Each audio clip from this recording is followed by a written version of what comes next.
Hi everyone, this is Dr. Hall and I'm going to show you some of the structures located in the flexor compartment of the arm. I've got my Halloween decoration skeleton here. Apologies, it is not completely anatomically correct and he doesn't abduct his arm very well, but I think it'll be enough to show us what we need to see. So in the anterior arm, right, so this is the right arm, remember arm, forearm in anatomy, we're going to have three main muscles. The most distal one of these is the brachialis muscle. It's a broad muscle that attaches onto the distal humerus, crosses the elbow, and then attaches to the proximal ulna.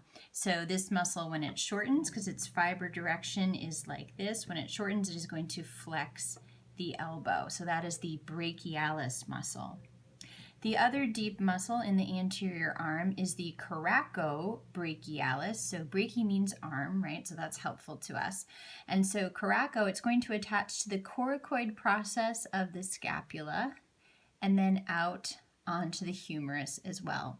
So the Korako brachialis is going to be useful for adduction of the arm primarily, right? Pulling it in and also a little bit of flexion of the shoulder.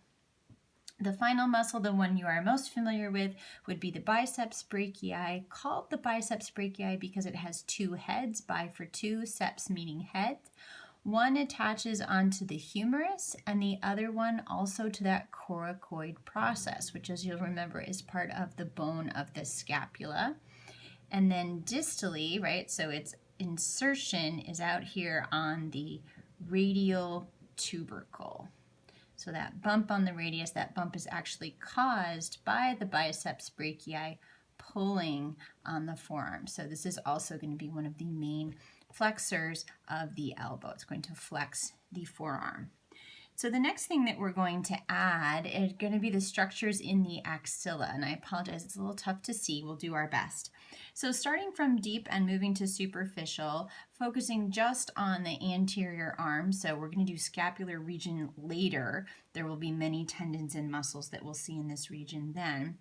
But I'm going to start with the posterior cord of the brachial plexus. You remember the posterior cord branches into the axillary nerve and the radial nerve. So my posterior cord is coming from up here in the neck. My axillary nerve, and I have this little lump of clay here just to help stabilize, is going to dive posteriorly. Come here. Posteriorly and laterally. My radial nerve, as you know, is going to continue distally and wrap around the posterior surface of the humerus. Remember when we talked about radial nerve palsy, right? That radial nerve, you can see it between the two heads, between the heads of the triceps muscle, because it's going to be on the posterior surface of the humerus.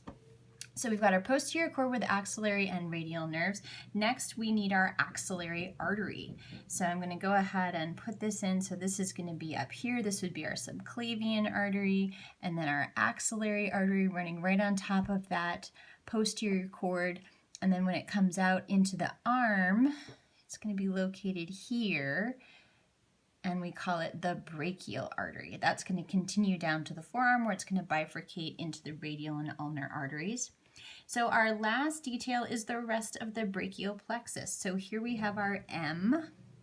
So we have our lateral cord and our medial cords. Lateral cord gives rise to the musculocutaneous nerve and the lateral root of the median nerve.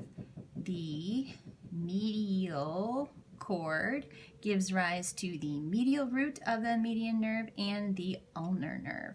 So let's see if I can fit this in here. All right, so as I put this in here, we're going to see that median nerve is going to travel right along with the brachial artery. The ulnar nerve is going to travel down, go posterior to the medial epicondyle of the humerus so that you can bonk your funny bone there, and then down. And the musculocutaneous nerve moves right into the Korako brachialis muscle. So we have our lateral cord that branches into the lateral root of the median nerve and the musculocutaneous nerve, our median nerve, our medial cord with the medial root of the median nerve, and the ulnar nerve. And now let's dissect and go backwards.